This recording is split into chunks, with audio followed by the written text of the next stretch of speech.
Assalamualaikum warahmatullahi wabarakatuh. Selamat pagi siswa semuanya. Selamat bertemu dengan saya. Saya guru SMK Putra Pertiwi yang menjalankan tugas mengajar pendidikan Pancasila dan kewarganegaraan.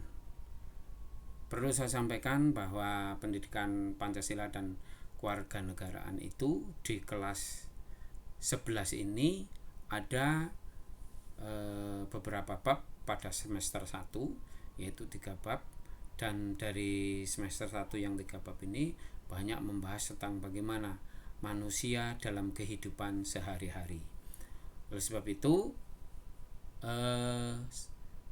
kepada siswa semuanya, kita belajar pendidikan Pancasila ini perlu lebih diperhatikan secara mendalam karena kaitannya dengan ini adalah ideologi bangsa kita.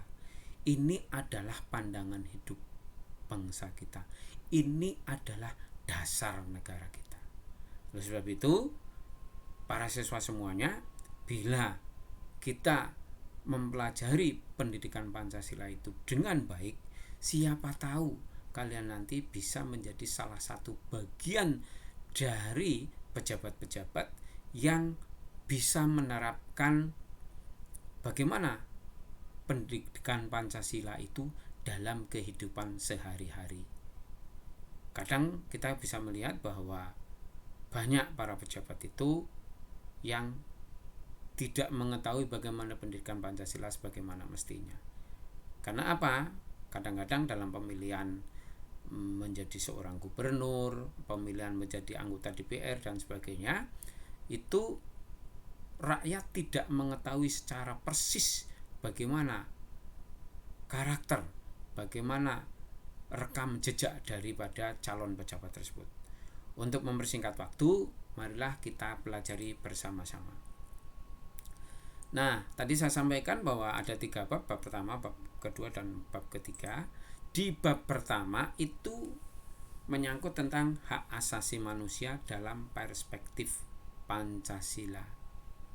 Pertanyaannya adalah, hak asasi manusia itu apa? Ialah hak yang dimiliki oleh seseorang secara individu dan itu ada sejak manusia itu dilahirkan.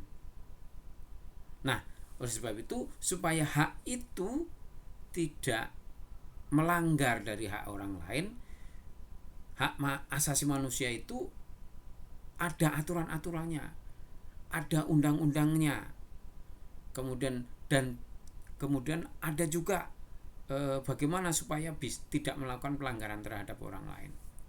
Nah, secara panjang lebar nanti ada penjelasannya. Nah, maksudnya bagaimana kalau hak asasi manusia dalam perspektif Islam ini?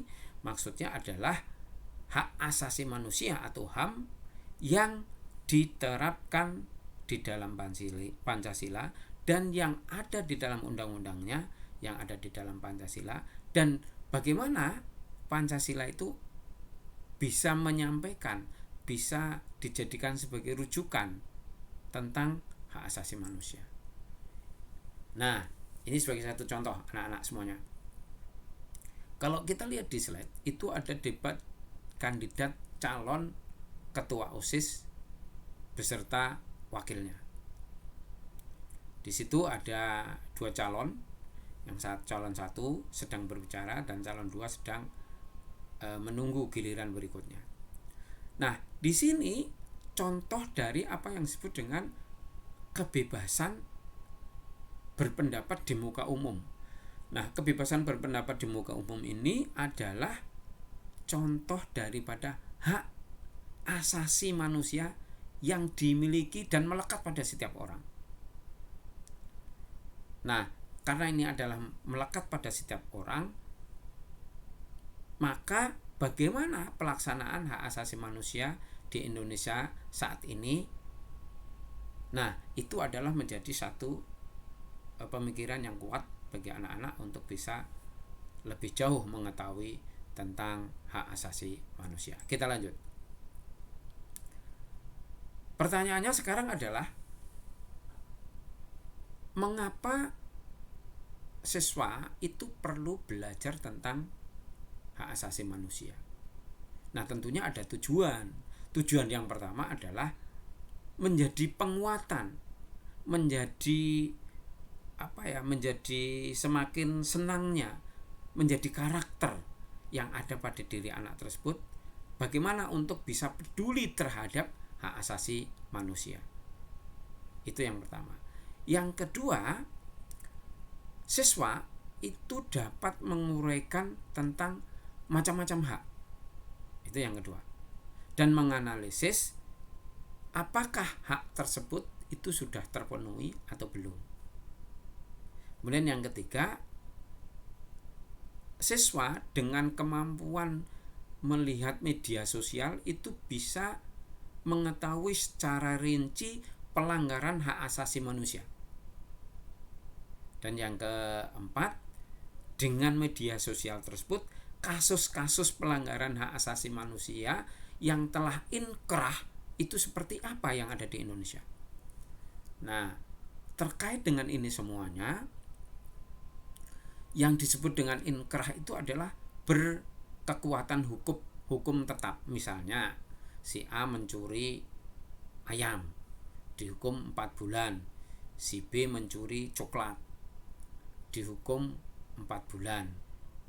Nah, ini yang disebut dengan inkrah. Kemudian yang terakhir adalah bagaimana belajar tentang hak asasi manusia di dalam perspektif Pancasila. Nah, yang terakhir ini adalah bagaimana kita itu mampu menghormati dan menghargai hak asasi setiap orang dengan penuh tanggung jawab. Maksudnya begini, bila mana kita di jalan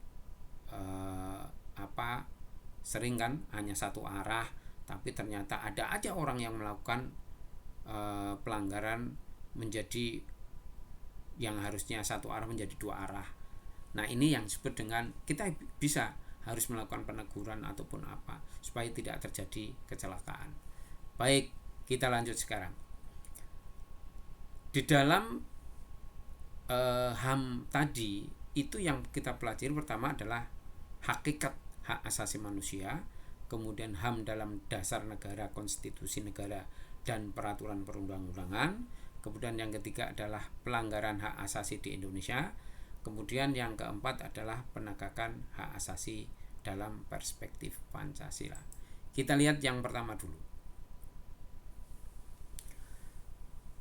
Hakikat hak asasi manusia. Ini termuat di dalam pasal 1 Undang-Undang Nomor 39 tahun 1999 tentang hak asasi manusia. Lebih jelas kamu bisa melihat, bisa membuka Google-nya untuk mencari apa itu yang disebut dengan hak asasi manusia. Yang jelas hak asasi manusia itu adalah merupakan anugerah yang melekat pada setiap manusia yang dilahirkan. Anugerah dari mana? Anugerah dari Allah Subhanahu wa taala, dan itu wajib kita hormati. Wajib kita junjung tinggi. Dan hak asasi itu dilindungi oleh negara. Kemudian ada hukum pemerintah dan juga pada setiap orang demi kehormatan serta perlindungan harkat dan martabat manusia. Nah, itu sekilas tentang hakikat hak asasi manusia. Tentang bagaimana penerapan hak asasi manusia yang dilakukan di Indonesia, kita lihat bersama-sama apa itu hak asasi manusia. Yang pertama, sifat-sifat dan unsur hak asasi manusia.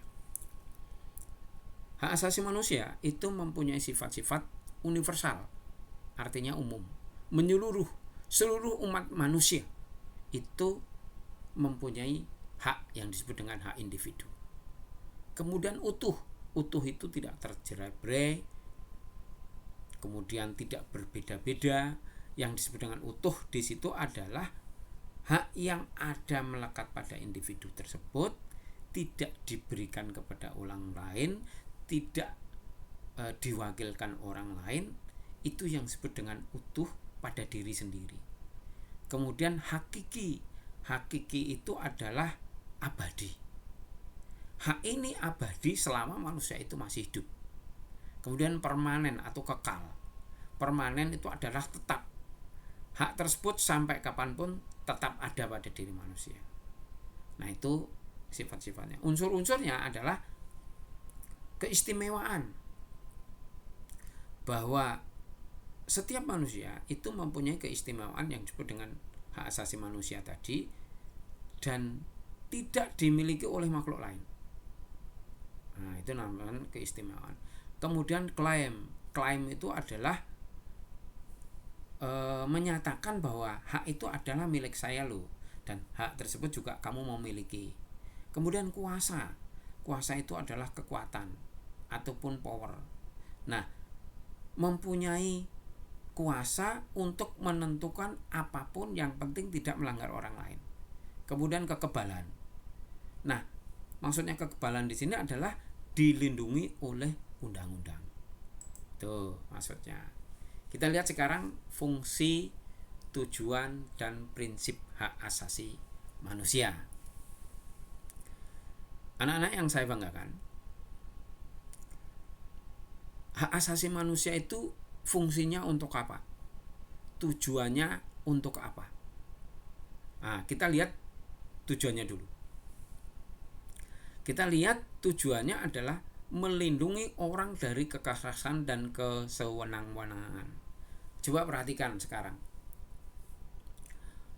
Sekecil apapun, bila itu ada bukti otentik tentang melakukan kekerasan, maka bisa dilaporkan ke dalam kepolisian dan itu bisa menjadi proses hukum.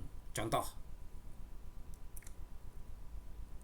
siswa si A itu melakukan perundungan itu melakukan bentuk kekerasan. Nah, misalnya melakukan pemukulan, dan itu terekam dalam video, itu bisa dijadikan sebagai salah satu barang bukti untuk menjerat yang melakukan pemukulan. Nah, oleh sebab itu, karena ini dilindungi, maka supaya manusia itu juga tidak sewenang-wenang pada yang lainnya. Tidak sedikit yang kita ketahui dari media sosial, misalnya ada orang tua yang menyiksa anaknya gara-gara orang tuanya main judi online, kalah terus, anaknya nangis, anaknya dihajar, direkam sama ibunya, akhirnya dibawa ke proses pengadilan. Ini contoh.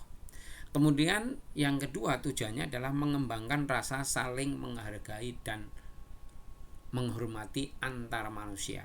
Maksudnya gini, kalau sesama mempunyai hak, jangan kemudian hak tersebut melakukan pelanggaran terhadap orang lain. Contoh ini, kamu memiliki tempat bertetangga dengan orang lain, atau rumah lah misalnya. Nah, kemudian rumah kamu ini diberikan pagar, yang pagarnya terbuat dari bambu sebagai batas antara tempat kamu dengan tetangga kamu. Nah, kemudian di tetangga kamu itu menyalakan musik ataupun nyetel radio, TV atau sejenisnya keras-keras sekali, sehingga mengganggu pada diri kamu. Maka bagaimana dengan sikap kamu? Akan lebih baik kalau kamu merasa terganggu, kamu datang ke rumahnya, ngomong baik-baik, mohon maaf Bapak, Ibu, Saudara, bisa enggak misalnya musiknya agak dikecilkan sedikit karena saya sedang belajar, misalnya gitu. Itu enggak apa-apa, karena itu adalah yang disebut dengan menghargai antar manusia. terkait dengan masalah hak asasi manusia. Yang ketiga, mendorong tindakan yang dilandasi kesadaran dan tanggung jawab untuk menjamin bahwa hak-hak orang lain tidak dilanggar. Nah, contohnya gini. Tadi kan kamu memiliki pagar tuh. Ya kan? Pagar ini adalah menjadi batas antara rumah kamu dan rumah tetangga. Nah, kalau sudah diberikan pagar tersebut itu supaya wilayah orang atau wilayah tetangga kamu itu tidak terganggu. Dan juga wilayah kamu juga tidak terganggu. Dengan apa? Misal saja kan bisa jadi memelihara ayam, kalau tidak dapat pagarnya yang secara jelas kan lari ke sana lari ke sini, kemudian misalnya ayamnya makan tanaman-tanaman yang ada di tetangga, itu akan menjadi masalah toh, kadang-kadang masalah sepele seperti itu. Nah, itulah yang disebut dengan tujuan. Jadi ada 3 jenis tujuan. Nah, fungsinya apa? Fungsinya adalah membuat pemegang hak menjadi lebih berdaulat. Pemegang hak itu siapa? Siapapun juga manusia. Itu sebagai pemegang hak. Berdaulat itu apa? Mempunyai kekuatan hukum tetap. Itu berdaulat. Dan tidak diganggu oleh yang lain. Nah, maksudnya gitu. Kemudian memperluas kepentingan. Maksudnya gini. Karena kamu memiliki kekuatan yang tidak boleh diganggu oleh orang lain, maka boleh kamu mempunyai kepentingan-kepentingan di mana kepentingan itu yang tertuang di dalam semua hakikat hak asasi manusia. Misalnya hak hidup, makan, kemudian berumah tangga, kemudian mendapatkan pekerjaan, mendapatkan pendidikan, dan sebagainya. Itu semuanya adalah masuk kepada memperluas kepentingan. Nah, itulah mengenai tujuan dan fungsi daripada hak asasi manusia. Lalu bagaimana prinsip hak asasi manusia? Nah, prinsip hak asasi manusia itu ada 2 tokoh yang mengemukakan. Yang pertama adalah Rona K.M. Smith dan yang kedua adalah Manfred Nowak. Smith ini adalah orang yang berkebangsaan Inggris, kemudian Nowak ini adalah orang yang berkebangsaan dari Amerika Serikat. Kedua tokoh ini berpendapat berbeda-beda. Yang pertama, Smith mengatakan bahwa hak asasi manusia itu mempunyai prinsip kesetaraan antara manusia satu dengan orang lain. Kemudian yang kedua, prinsip pelarangan diskriminasi. Artinya tidak boleh membeda-bedakan antara satu orang dengan orang lain, di mana dengan hak yang sama. Yang ketiga, prinsip kewajiban positif setiap negara. Maksudnya gini, negara harus hadir pada setiap sebuah kejadian di mana supaya negara ini berpikir supaya di antara yang bermasalah bisa selesaikan dengan baik, maksudnya gitu. Kemudian Nowak itu berbeda lagi. Maksudnya yang pertama adalah prinsip universal, artinya umum, semua manusia mendapatkan hak. Kemudian prinsip ketergantungan, maksudnya adalah bahwa hak manusia yang satu itu juga harus menghormati hak orang lain. Oleh sebab itu, setiap manusia yang mau mengemukakan pendapat, mau menyampaikan haknya dan sebagainya, itu juga tergantung kepada orang lain supaya orang lain tidak menjadi masalah buat kamu. Ya. Yang ketiga adalah prinsip saling terkait. Maksudnya gini. Prinsip yang saling terkait itu, kamu misalnya gini, naik sepeda motor kemudian berada di jalur 1 di jalan raya, misalnya di jalan raya di 1 jalur. Nah, pada saat kamu mengendari sepeda motor itu kan nggak mungkin kemudian kamu seruduk. Kenapa? Karena kamu harus menghargai sesama orang yang menggunakan jalur yang sama. Nah, itu yang disebut dengan saling terkait. Tidak mungkin bisa berdiri sendiri. Nah, apa yang kamu lakukan ini sudah menunjukkan bahwa kamu sudah melakukan yang terbaik dalam berkendara di jalan raya. Ini sebagai satu contoh saja. Kita lanjutkan sekarang. Ada teori-teori tentang hak asasi manusia. Yang pertama adalah teori hak asasi manusia yang disebut dengan hak kodrati atau hak alami. Yang tadi sudah saya sebutkan dari awal bahwa hak kodrati atau hak alami itu adalah hak yang dimiliki oleh seseorang semenjak dia itu dilahirkan, ataupun hak individu yang ada setelah manusia itu lahir. Begitu. Kemudian teori hak positivisme, artinya gini, hak asasi manusia yang ada pada diri manusia tersebut itu selalu bernilai positif kepada orang lain selama apa yang dimiliki tersebut tidak melakukan pelanggaran terhadap hak orang lain. Itu begitu. Karena ini ada teori ini sebetulnya terkait dengan aliran positivisme, di mana aliran positivisme ini pertama kali dicetuskan di Amerika Serikat. Kemudian teori relativisme budaya. Maksudnya gini, kebudayaan antara satu daerah dengan daerah lain itu berbeda. Nah, perbedaan budaya ini menjadi suatu teori relativisme di mana budaya yang satu dengan yang lain itu harus bisa saling menghormati. Contoh, ada sebuah kata yang disebut dengan atos. Atos itu kalau menurut orang Jawa itu adalah keras, tapi menurut orang Sunda adalah sudah. Nah, dua hal yang berbeda ini harus bisa diterapkan masing-masing, nggak bisa kemudian dicampur aduk. Nah, nanti bisa menjadi masalah kalau dicampur aduk. Nah, ini adalah contoh dari apa yang disebut dengan teori relativisme budaya pada hak asasi manusia. Kita lanjut. Lalu apa teori hak asasi manusia yang dianut di Indonesia?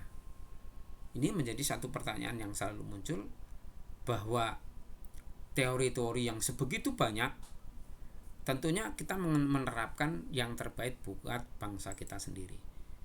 Nah, dari semua teori tersebut, yang perlu kalian ketahui adalah ada sebuah video yang saya sampaikan di sini. Video ini bisa kamu cermati, lalu setelah kamu cermati bisa kamu analisis video ini tentang apa dan melakukan pelanggaran apa dan bagaimana penyelesaian menurut kamu, karena ini hanya memberikan penjelasan pada sidang-sidang berikutnya. Silahkan. Kamis tanggal 31 Oktober 2019, sidang perkara pidana nomor registrasi BAK garing 123 garing 10 2013 dengan terdakwa adalah Vanessa binti Surat siap dimulai. Majelis hakim akan memasuki ruangan sidang. Hadirin dimohon berdiri.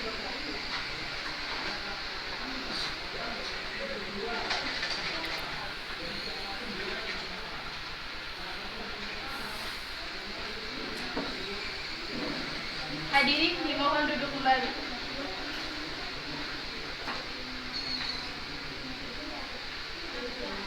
Apakah saudara jaksa penuntut umum sudah siap mengikuti persidangan? Siap. Apakah saudara penasihat hukum sudah siap mengikuti persidangan? Ya, yang mulia. Pada hari ini, Kamis, tanggal 31 Oktober 2019, sidang pengadilan militer Pamekasan yang memeriksa dan mengadili perkara pidana tingkat pertama nomor BAK garing 123 garing 10 garing 2013 dengan terdakwa adalah Vanessa saya nyatakan dibuka dan terbuka untuk umum.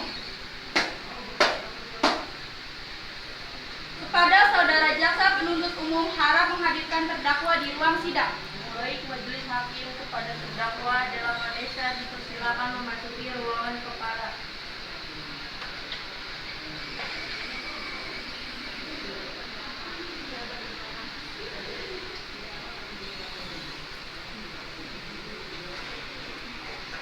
Apakah saudara bisa berbahasa Indonesia dengan baik? Bisa, Pak Hakim.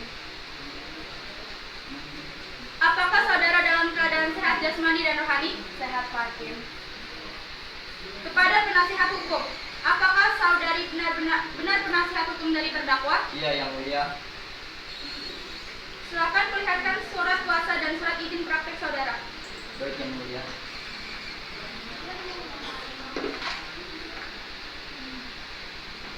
Saudara jaksa penuntut umum, apakah saudara ingin memeriksa surat kuasa dan surat izin praktek penasihat hukum terdakwa? Iya, majelis hakim.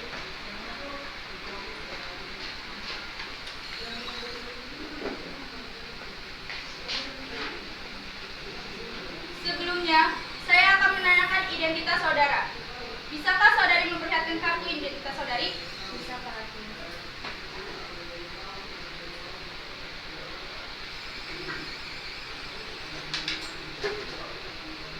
Nama saudari? Adalah Vanessa. Tempat lahir? Pacitan, Tanggal lahir? 17 Juni 2003. Kebangsaan? Indonesia. Tempat tinggal? Jalan Kardewi, Desa Manuan, Kecamatan Kokok, Kabupaten Bangkalan. Agama? Islam. Pangkat? Sesan Mayor. Jabatan? Bati Iyad Udral Situt. Apakah saudari siap mengikuti persidangan? Siap, Pak Hakim. Baiklah, sidang akan dilanjutkan dengan agenda pembacaan surat dakwaan oleh jaksa penuntut umum. Apakah saudara penasihat hukum sudah menerima salinan surat dakwaan? Sudah, Yang Mulia. Silakan jaksa penuntut umum untuk membacakan surat dakwaannya. Surat dakwaan nomor DAK garing 123 X garing 2013. Auditor militer pada Auditorat Militer 1I-04 Palembang. Berdasarkan surat keputusan penyerahan perkara dari Pangdam Pelaku Papera nomor Kep garing 01 Kep 7 garing 2000 tanggal 24 Juli 2000 dan setelah mempelajari berkas perkara terdakwa.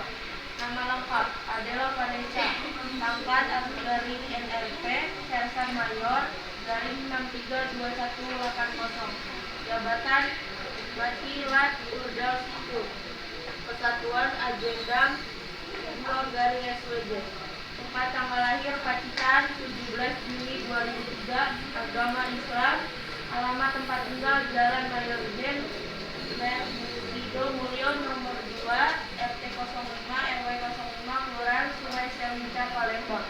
Terdakwa tidak ditahan berdasarkan surat keputusan Auditorat Jenderal TNI nomor Kep garing 01 garing 7 garing 2000 tanggal 24 Juli 2000 dan laporan polisi nomor LP garis 35 garing 10 garing 2010 garing 2 tanggal 21 Oktober 2010. Berkesimpulan bahwa telah cukup alasan untuk menghadapkan terdakwa tersebut ke persidangan pengadilan militer I-04 Palembang dengan dakwaan telah melakukan serangkaian perbuatan sebagai berikut.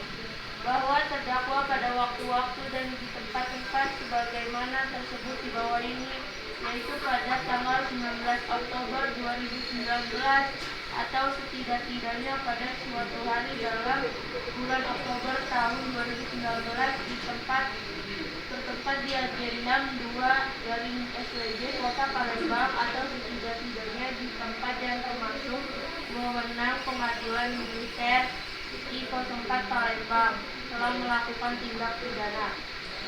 Barang siapa mengambil sesuatu barang yang seluruhnya atau sebagian penggunaan orang lain dengan maksud untuk dimiliki secara melawan hukum diancam karena pencurian dengan pidana penjara paling lama 5 tahun atau pidana denda paling banyak 900.000 rupiah.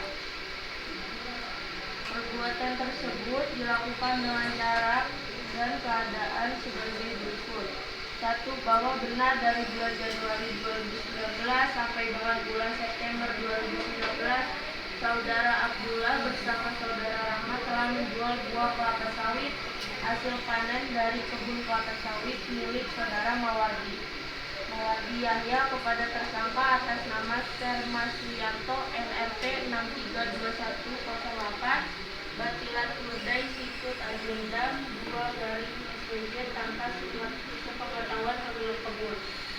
2. Bahwa benar pada bulan September 2019 Saudara Mawardi Yahya menyuguhkan menantunya atas nama Saudari Nana Eka Nugraha menggantikan Saudara Abdullah untuk mengurus kebun kelapa sawit miliknya karena manajemennya tidak benar. Kemudian Saudara Nana Eka Nugraha telah menyampaikan kepada Saudara Abdullah maupun kepada tersangka bahwa buah kelapa sawit akan dijual sendiri dan tidak lagi dijual kepada tersangka.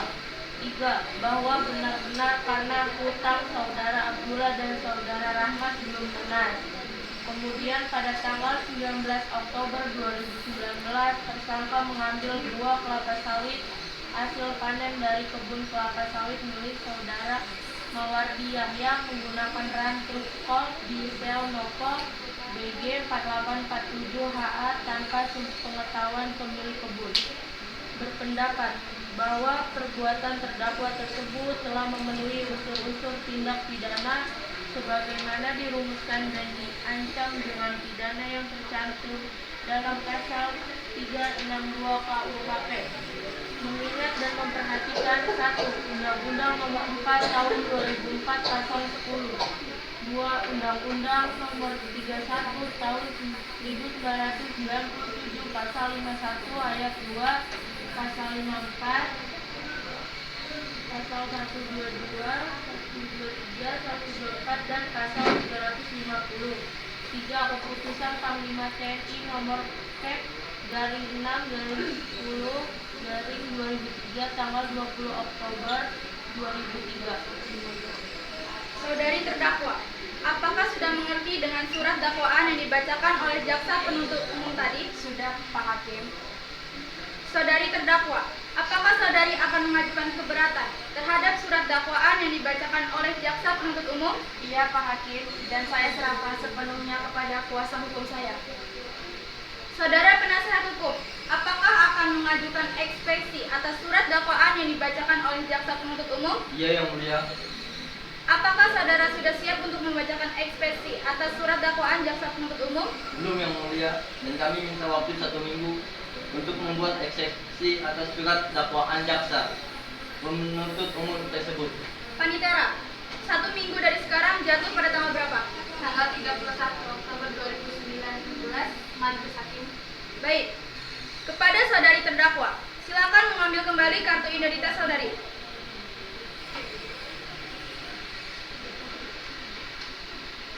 Baiklah, karena penasihat hukum terdakwa belum siap dengan eksepsinya, maka sidang hari ini ditunda dan akan dilanjutkan kembali pada hari Kamis 31 Oktober 2019 pukul 7 di tempat yang sama, yaitu Pengadilan Militer Pamekasan dengan agenda sidang pembacaan eksepsi oleh penasihat hukum dan kepada para pihak diperintahkan agar datang menghadap sidang tanpa dipanggil kembali. Dan pemberitahuan ini dianggap sebagai pemberitahuan resmi. Demikian sidang hari ini dinyatakan ditunda dan ditutup. Nah, demikian tadi sebuah video yang menceritakan tentang sidang, di mana sidang tersebut tentang masalah pencurian yang ada di dalam kelapa sawit. Anak-anak yang saya banggakan, dari video itu saya berharap betul kalian melakukan analisa, kamu berikan catatan-catatan tentang apa makna dari video tersebut terkait dengan masalah hak asasi manusia. Oleh sebab itu, karena ini sudah cukup waktunya, saya cukupkan sekian dulu. Kita bertemu di lain kesempatan. Saya berharap nanti anak-anak bisa mengumpulkan tugas, silahkan di-share di @mudu ini sehingga nanti saya bisa melihat siapa-siapa yang sudah menyelesaikan tugasnya. Sekian saja. Wassalamualaikum warahmatullahi wabarakatuh.